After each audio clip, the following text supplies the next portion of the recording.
For this live stream, we're going to be basically going over the idea of socialism versus capitalism.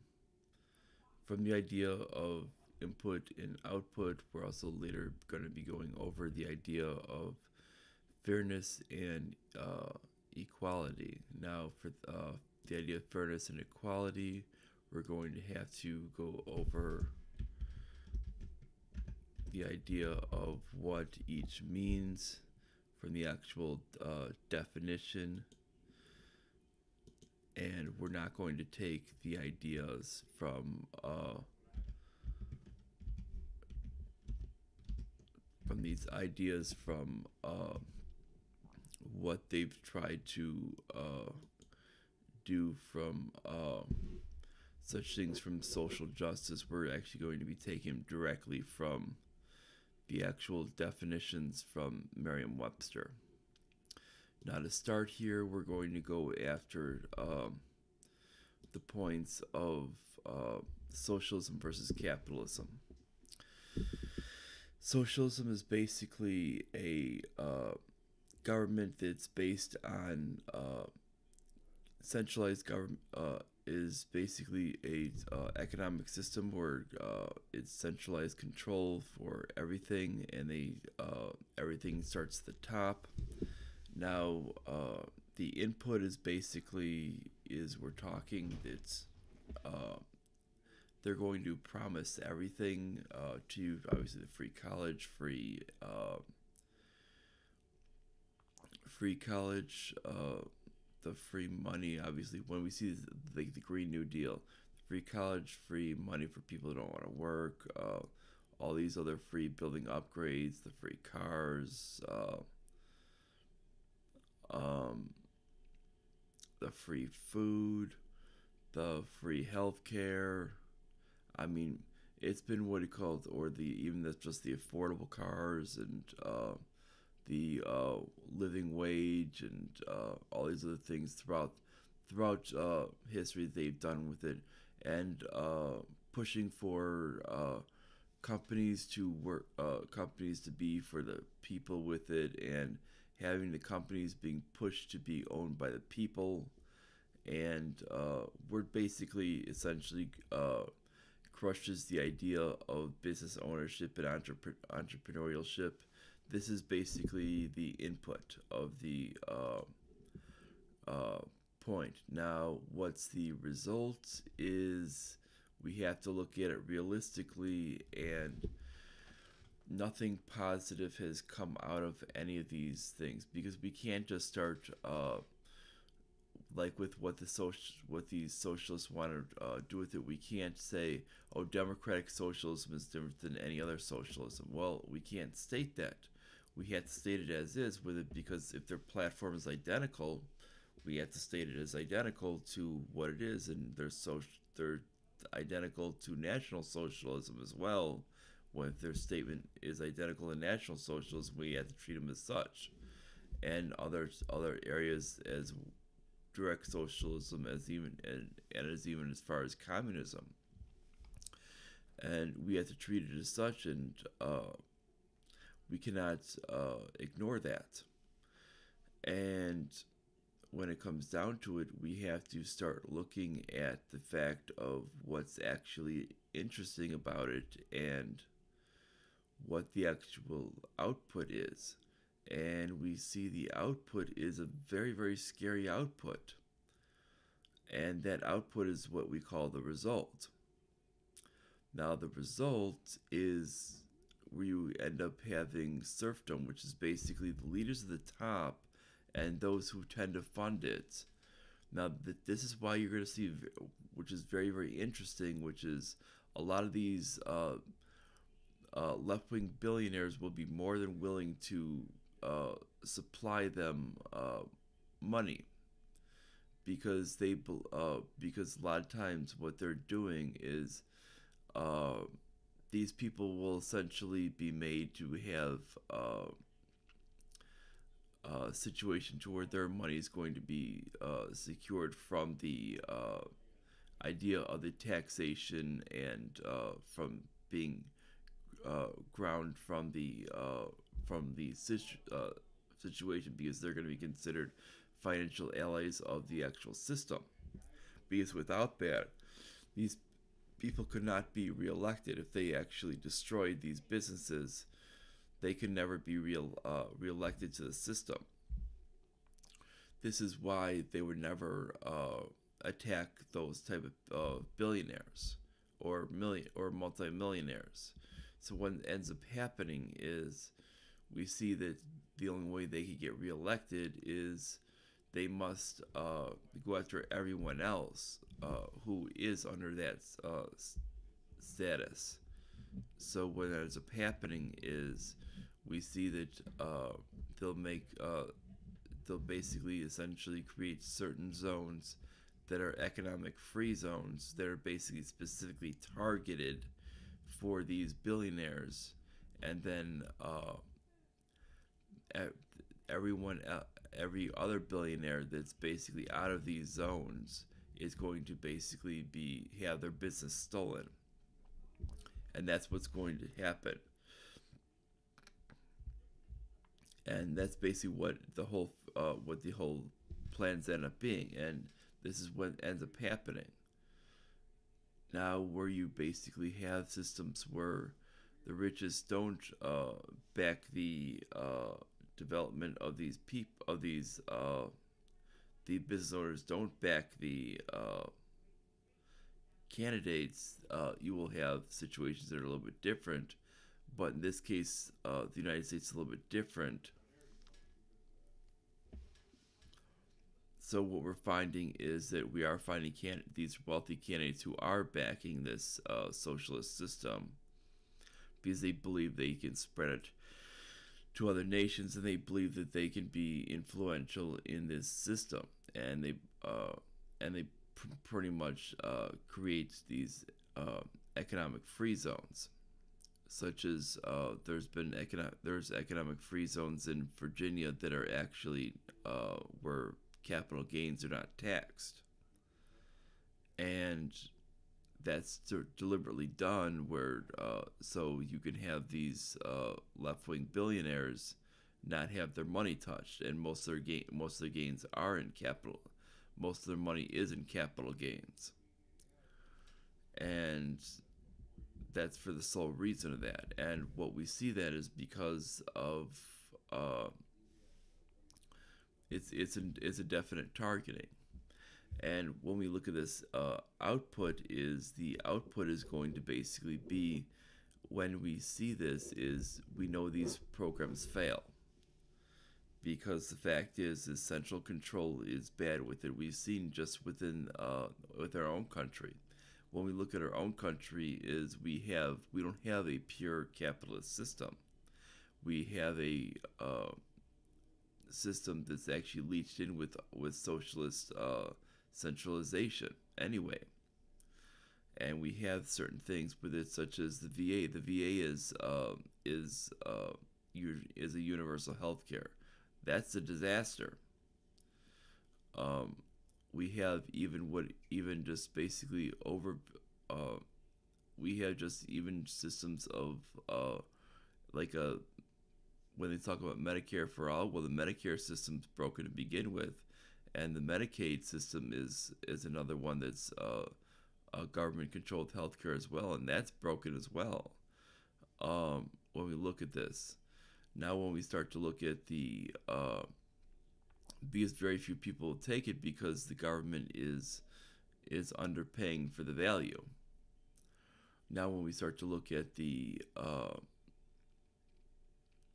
output on even some things such as within this system of that we currently have of central banking. Central banking was meant to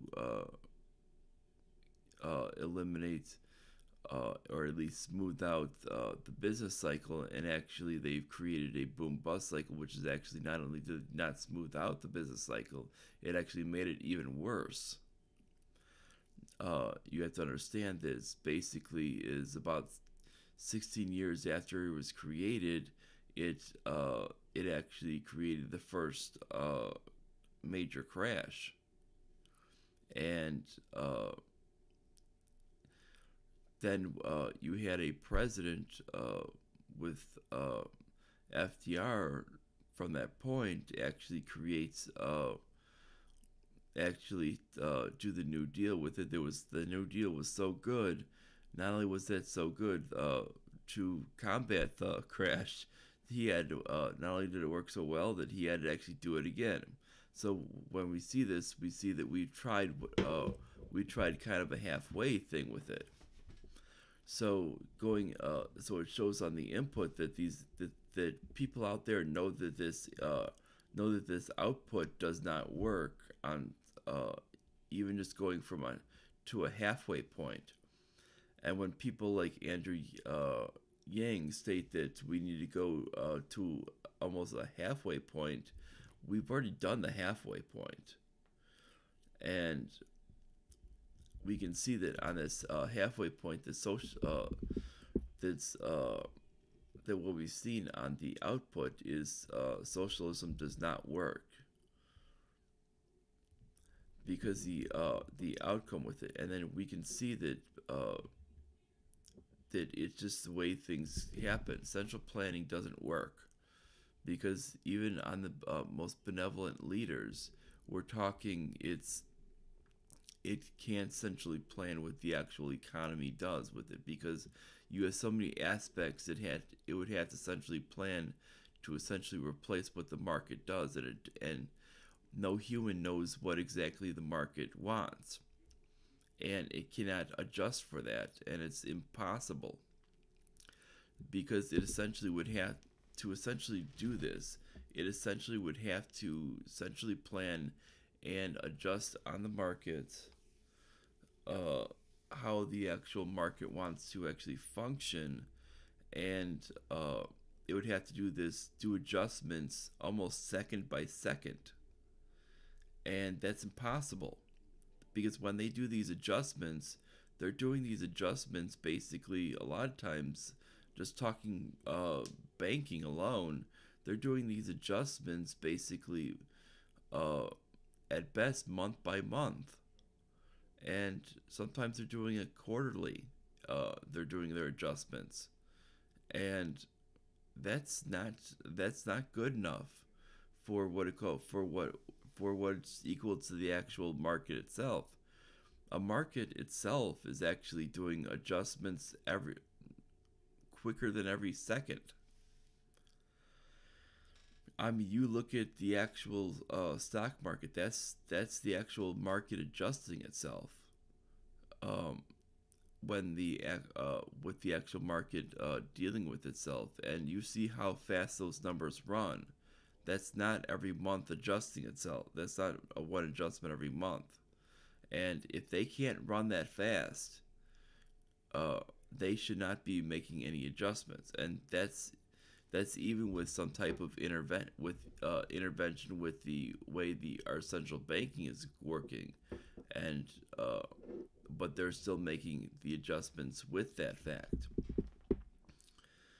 So that this shows you with what's impact the output will do. Now, when we had the output on socialism for the whole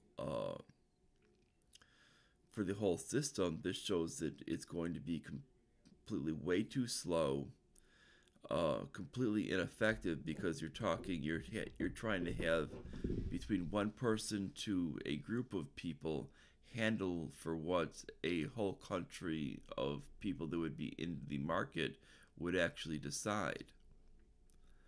I mean, how could you make a decision for a whole country when it's just a matter of a few people of what they would actually decide in a marketplace, and actually dictating price? And that this is where things happen and become very, very bad. You might think, oh, why is this price going up? Well, the reason why is because it's conserving the actual supply.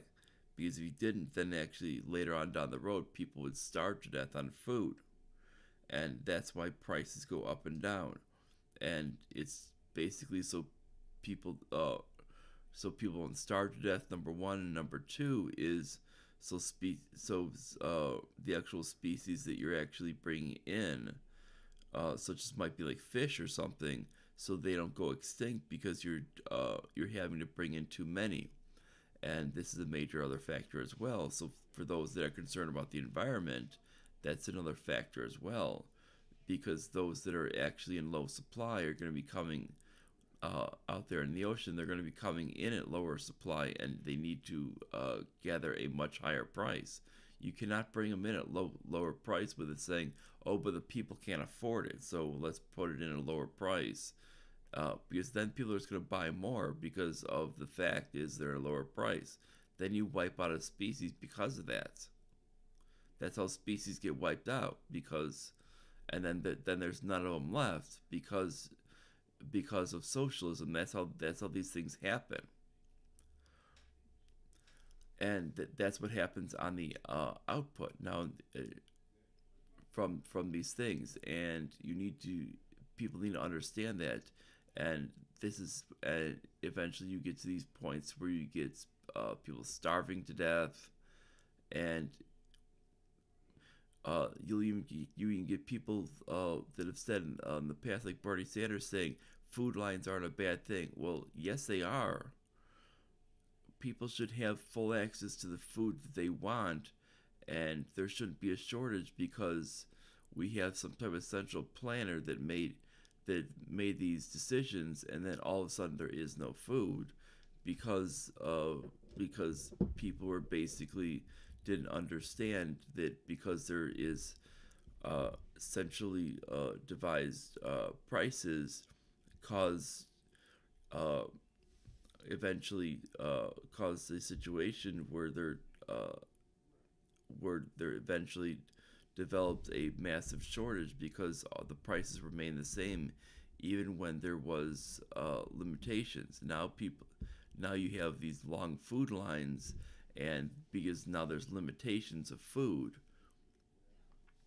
and you're still keeping the same low prices. Well, you can't always do that. That means people are not necessarily going to be limiting what they're taking, and that's the whole thing. Is you're not respecting the actual output of the situation. People are going to react differently during a disaster than they actually do during an actual normal situation, normal everyday situation, which is going to create different problems, which is why you need to adjust in price so people do not, so people can actually, so everybody has access to those items. Otherwise, and then so you can actually get fair value for your price, and for the actual risk the for the actual risk being fairly compensated for the actual producers that are actually doing this. Such as during a disaster with it, if you're selling something in a disaster zone, there's a high risk for someone doing that. You cannot make that. We cannot force them to actually supply something at such a low price because there's a risk for them doing that because they risk their life just to get there, and that's the whole point. Now, if we look at capitalism, capitalism functions with a complete another different input and output. The input is basically is they're not promising. The only thing they're promising is voluntary exchange. They're not promising a huge bill of goods, and so basically they don't really promise the whole bill of goods with it. The only promising is voluntary exchange, and the output is usually much higher than the input on this. And that's the reason why is because the only thing you're guaranteeing is the actual output of the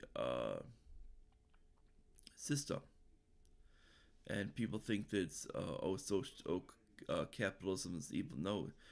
No system is technically inherently evil, but by inputs, but by output, the actual output could technically be evil because of what the actual system does. And we see that it's basically using the idea of central control leads to basically the ideas of shortages and the other such things as that on socialism and communism and other centrally controlled systems.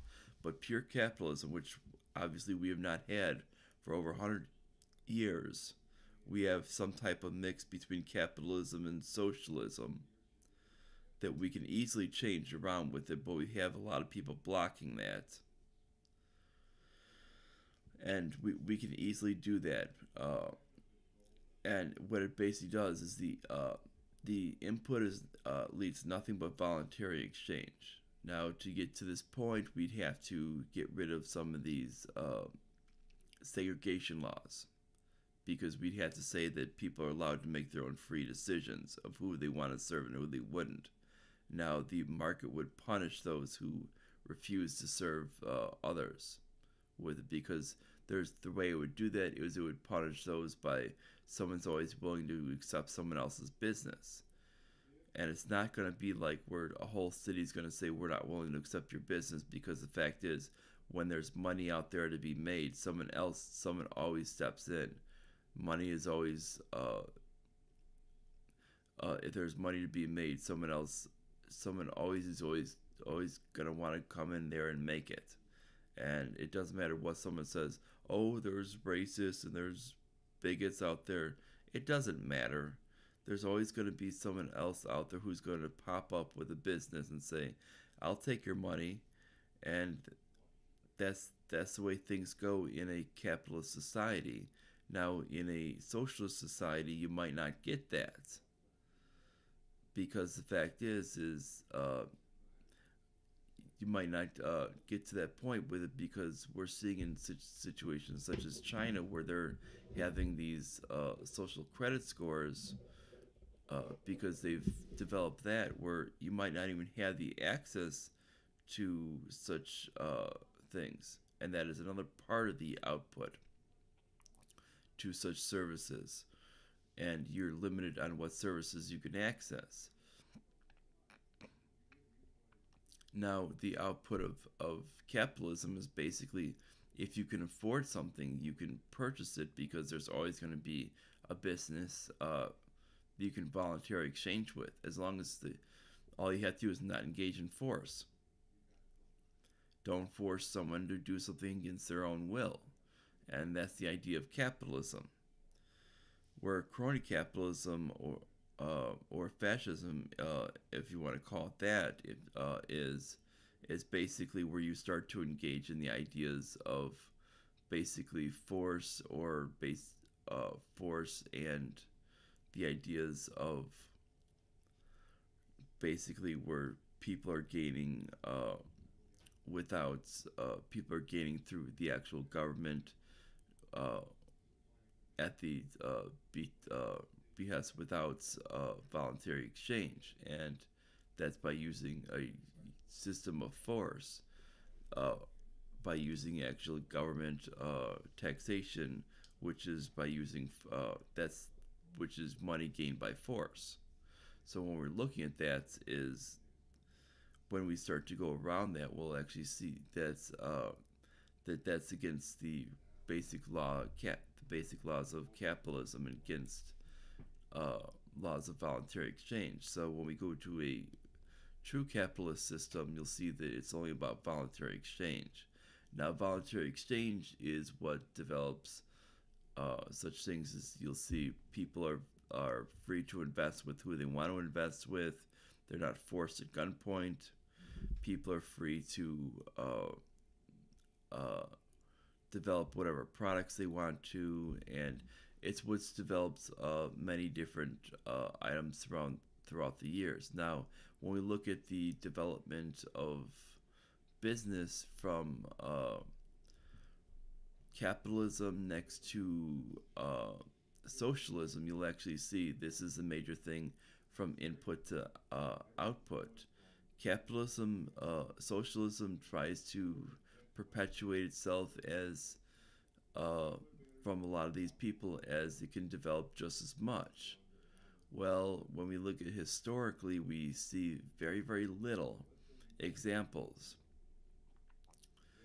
We basically see a few musical products such as audio tubes uh, from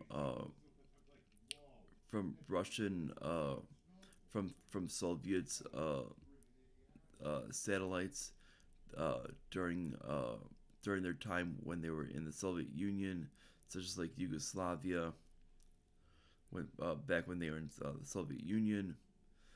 Um, we see that as an example of that. They still continue it to today. Um, we see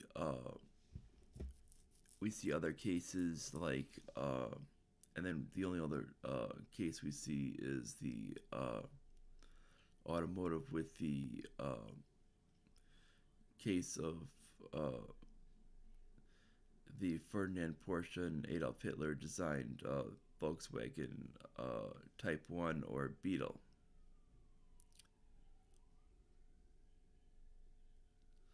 And there's not much more that really kind of rings out as being positive things other than small electronic components that were actually originally used for military usage. I mean, beyond that, there's nothing more. When we see things for capitalism, for outputs of the actual development and inventions, I could be here all day, and it shows that there's a clear difference in what happens with voluntary exchange on these things from the actual investments from loans from the actual entrepreneurs and the distribution and the actual retailers and consumers, what actually has developed over the years to actually create these products. And the people have bought from cell phones to all these different cell phones to televisions to every car you could pretty much imagine. I mean, when the cars were coming out of these socialist and communist areas, most of them, when they were coming into most of them couldn't make them into the Americas because they couldn't pass basic safety checks. And the ones that did pass safety checks were pretty much considered bottom of the barrel. I mean, one of the ones that would pass the safety check was like the Yugo GT, but it was considered bottom of the barrel, and that was out of Yugoslavia, and that's another Yugoslavian socialist car, and that was considered kind of bottom of the barrel. And when we think of it, we think of these like socialist produced cars as garbage. When we think of capitalist produced cars, we think of them as quite high quality. And there's a big difference between the two. People don't think of, yeah, I want a socialist produced car. People don't thrive for that. And that's where this input and output come. Now, when we look at the other point of being the points of fairness versus equality, we'll look at the two different definitions. Fairness is fair or impartial treatment, lack of favoritism toward one side or another with it. This is basically you want what is called, and then equality is a state of being equal, which means equal treatment. Now, the thing is what ends up happening is with that is on the idea of fair is what is called arbitrary. Fairness is arbitrary. Yet equality on the actual itself with it is actually evenly distributed. So when we're looking at the way those are figured out for input and output with it is uh, equality would actually refer to in the actual direct sense of the uh, dictionary definition as the equality of the input, whereas fairness is technically the the actual well, I should say the even distribution of the input, whereas fairness is what people would qualify as an even distribution of the output. And when we look at this, this is a major point, and what tends to differentiate between people who support capitalism and people who support socialism. Now, people who support capitalism would support the idea of the equality from the input side. They feel that people deserve uh, that all walks of life deserve equal opportunity. But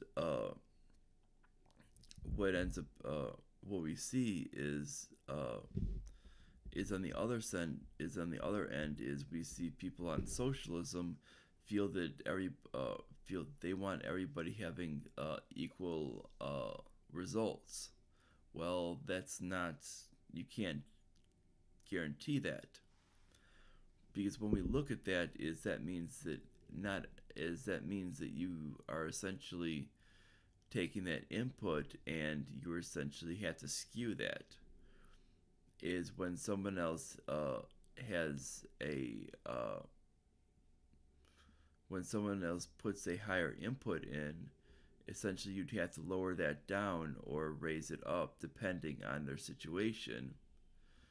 uh, you would have to create the same output, and this means that you're no longer looking at equality anymore. You've thrown equality out the window, despite you might use the terms equality with it. You'll see them use the terms equality a lot of times, but they don't actually mean equality. Uh, when they use the terms equality with it, they're actually talking about this arbitrary term of fairness. They'll use the term equality out there, but it's really kind of a hogwash type of term, because it's not actually equality, because they only mean equality for the groups that can't come up to the same input levels.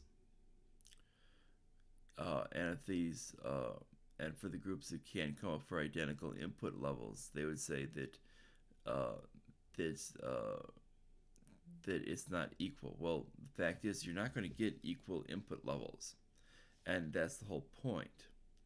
And those who can't come up for uh, those who come up with the highest input levels are supposed to have the highest levels of output levels, and that's the whole point. That's what, or I should say, it should be equal input levels, but equal input, but which is the equality, and then those who have the highest output levels should be able to be equal with it. But what they want to do is they want to skew that input. So it's basically saying, well, you come, well, this group traditionally works harder, so we need to make sure that and actually has better results. So we need to essentially make sure that we need to keep them down so that we can kind of get this other group that doesn't work as hard can get in. Well, so we can get what we call equality, but it's really what we're calling, what in reality is what it's this arbitrary meaning of fairness. And that's where fairness comes in, because fairness is arbitrary. It's based on the decision of it. We'll even see this be applied when it comes to punishment, because they'll make the thing of saying, like, let's say women in prison, and you'll see people say that, oh, there's 8% of women in prison. Well, okay, is there 8%? Is 8% too high? Is 8% too low? And you'll see feminists say that, oh, 8% is too high because of the women just they don't commit homicide like men do. Well, why is 8% too high then? Because if they're still committing homicide, and that still doesn't excuse the fact that they've committed homicide or these other violent crimes. And they go, oh, but it's different with this. They should be released. Well, then they're still a danger to society, and they'll say either that or death row or whatever this happened to be, may be, or life in prison. They think these people should be released in the general public, and it's like, I don't think so. I think you're completely irrational, because the fact is unless we're actually going to be talking about the same thing for men, you need to essentially start discussing uh, the idea of that, and they go, well, that's not fair. We need to go talk about fairness. Well, then you're talking about, and then this is where we get back to this arbitrary idea of fairness. And they go, prison's too tough for women. Well, the fact is I thought this idea of equality. Well, they're not in a mixed gender prison. They're in a women's only prison. So that idea doesn't exactly float.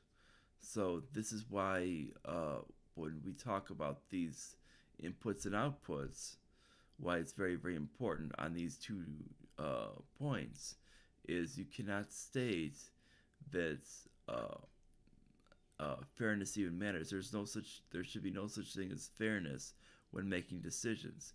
You cannot say, oh, but they grew up in X type of outcome. No, doesn't matter. We have a specific type of system that needs to be judged, and the input and output are very, very important on how we judge our system.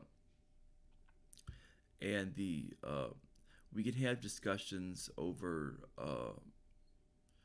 the idea of what punishment is fair and what punishments are constitutional.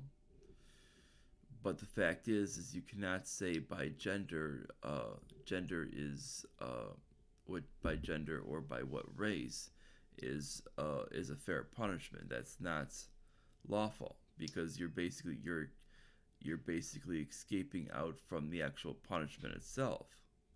What is or the crime itself? You need to consider the crime from an individual level, and that's the whole point. Is you've basically turned the whole thing into a collective idea, and these things aren't collective ideas. They need to be viewed as individual instances. While the certain punishments might create some type of a standard for how they're punished, it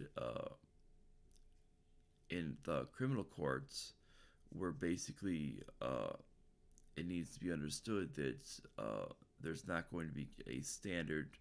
There's not going to be a change of standard based on race or gender or any of these other or sexual orientation. That's not going to be used, because you need to essentially create equality. I mean, we look at the actual Constitution, is the individuals are meant to be treated equally. And if we're going to be treating people equally, that also means in the criminal justice system, you cannot start stating that people have higher levels of rights from being prosecuted based on wealth, based on gender, based on gender identity, based on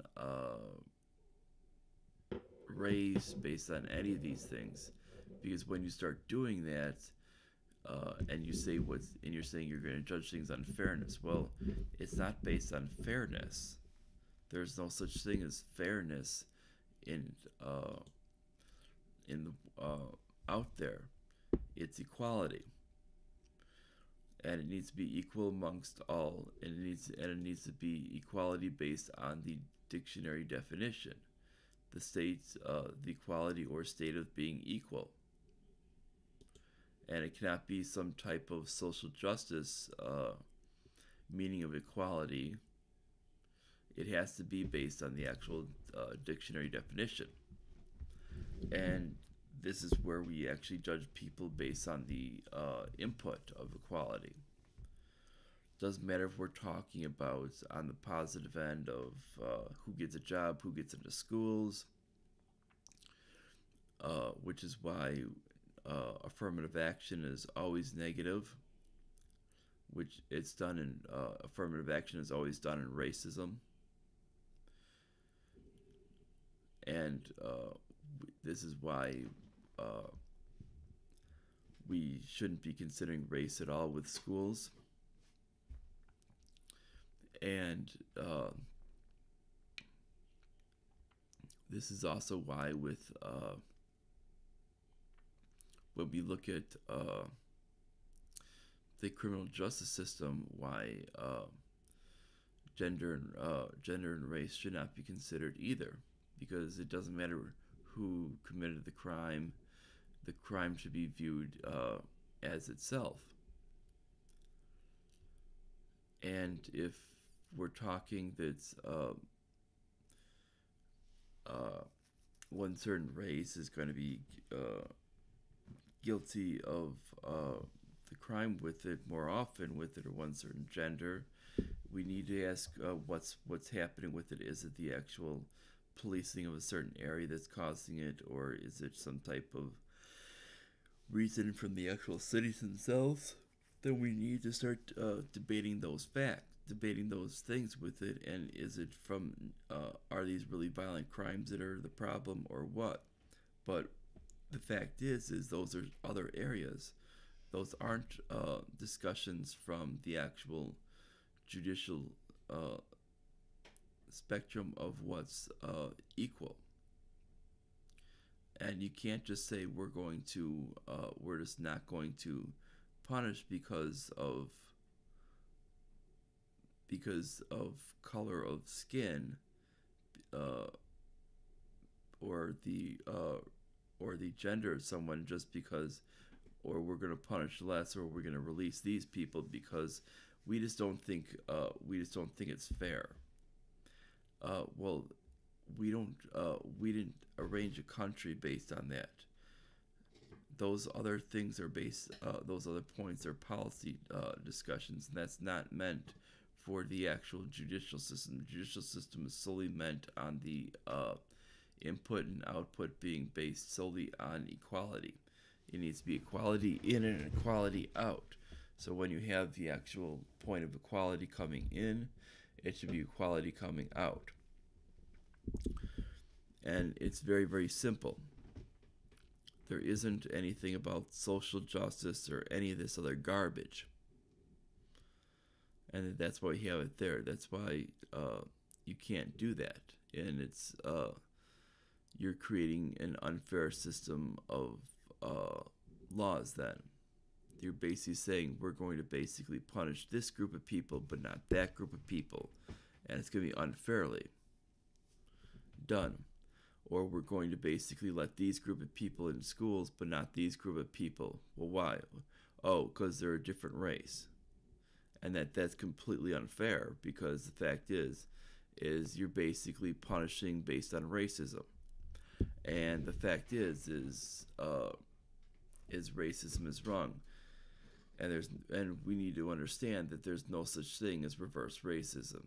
It doesn't exist. You're either racist or you're not. You're either bigoted or you're not. And it does not exist. And when people try to make these excuses saying, oh, I'm just being reverse race, or it's reverse racism to reverse the problems of the past. No, it's not. It's just racism, and doesn't matter what you say. You can't say that, oh, blacks aren't racist. No, they can very well be racist. Any group can be racist. That's basically, if you look at the term of uh, racism,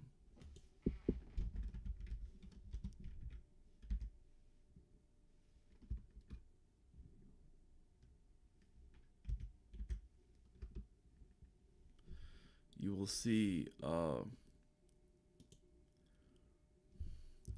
right here from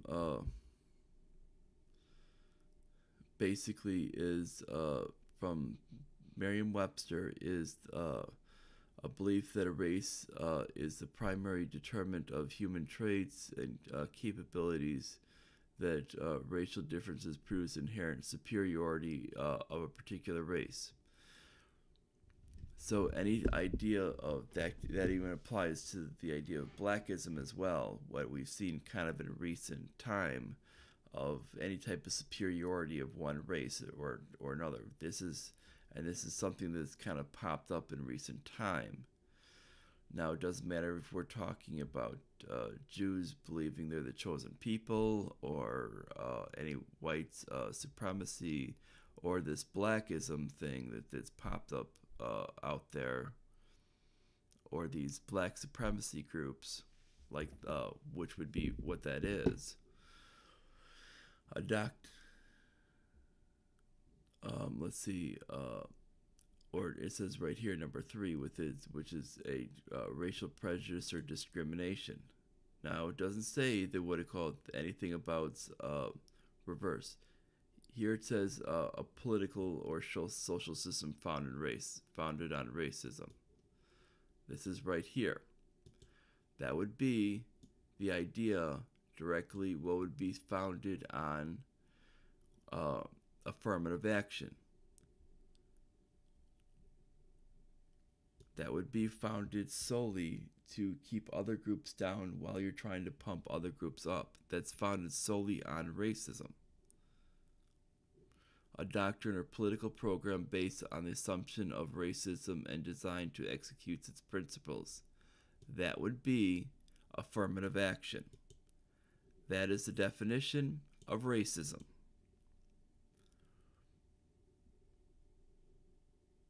Racial prejudice or discrimination.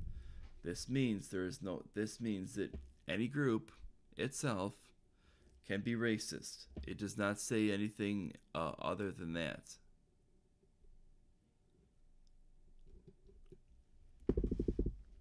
Now, when people are going on the idea that blacks can't be racist or any of this other garbage, or this idea of institutional racism, it doesn't exist, because we just got through with a black president, which is the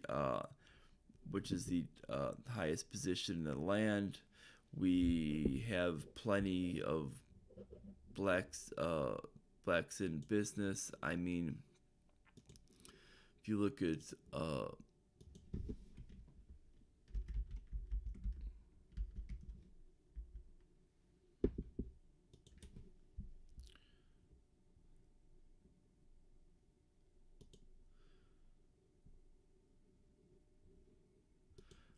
we have different things from blackentrepreneur.com to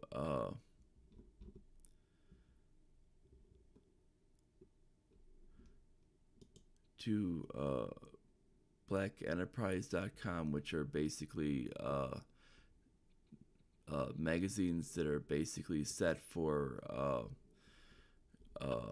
which are just exclusively set for black businessmen. It shows you right there that it shows that there are set things just for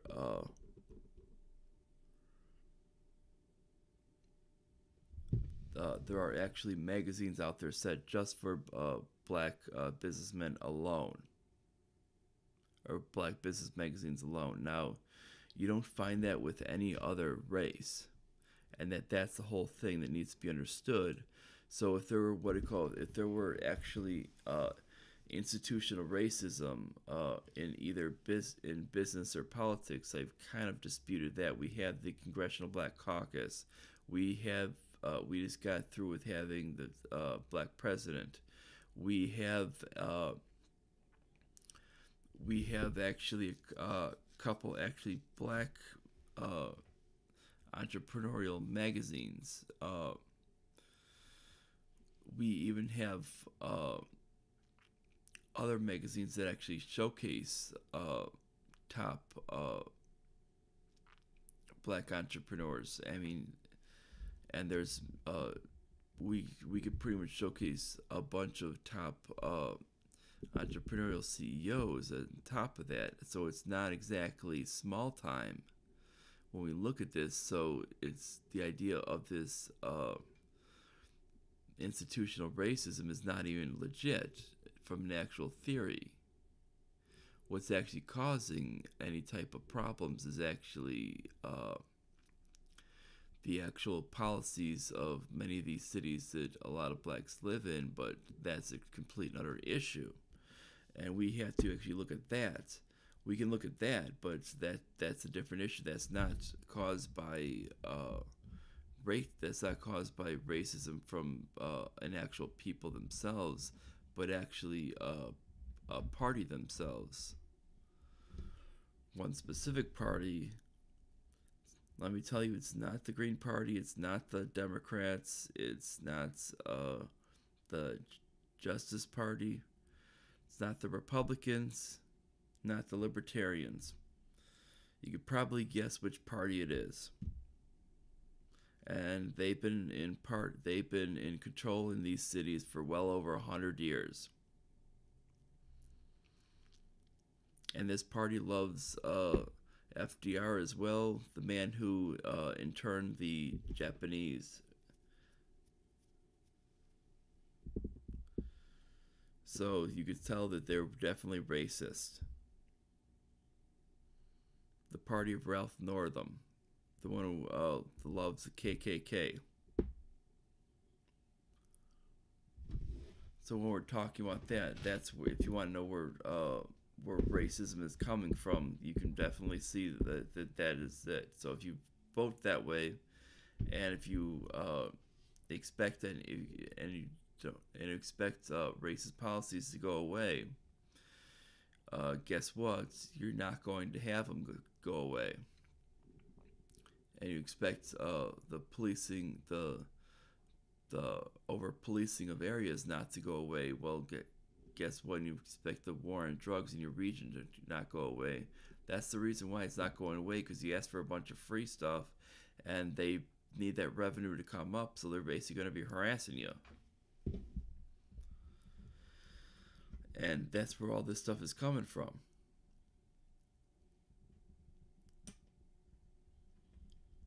So that's why we see that that's not where that racism is even delving from to begin with. It's not that's not the definition of racism. The definition of race, any group can be racist, as we see. So when we talk about this idea of fairness and equality, we don't need fairness. Fairness is arbitrary. We need equality, and true equality of the actual definition version, not this social justice equality. Social justice equality is them trying to basically rename equality with the definition of fairness. And that's why we have a problem with that. Now, if you like this idea live stream with the ideas of how I'm showing the input and output of these systems, like, subscribe, click the notification bell, try to share this on social media, make sure your friend subscribes, make sure your everybody public subscribes, and I will see you guys later for my podcast on the First Amendment. And that's everything. Bye, everyone.